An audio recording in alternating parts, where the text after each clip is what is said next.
سلام بچه‌ها، چطورین؟ خیلی خوش اومدیم به یه ویدیوی خفن دیگه. بچه‌ها امروز اومدیم با یه پنل دیگه بدون معطلی برو بریم. بچه‌ها این پنل رو داخل کانال تلگرام قرار میدم، اونجا عضو باشید حتما و بزنید و عشق کنید.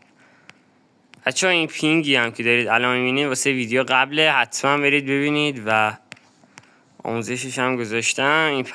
این پینگ خفنه اونو مدیون اون ویدیو هستیم. پنل رو بچه داخل تلگرام قرار میدم. لایک و ساب هم یادتون نره. حالا حریف ما رفته کمپ شده ها.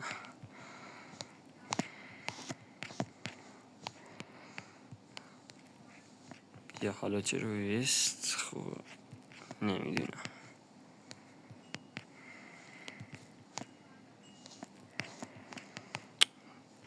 داشت چقدر ویست دادی. اونم از این. آقا بدون معطلی بریم سراغ آموزش. خب دوستان، این پنل هستش، وارد میشید. یه دسترسی اول لازمه، دسترسی رو بهش میدید، من دادم از قبل.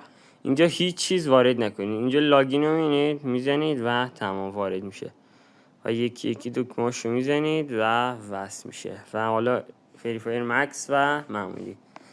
تا یه ویدیو دیگه با ما، خدا نگهدار. لایک ساب فراموش نشه.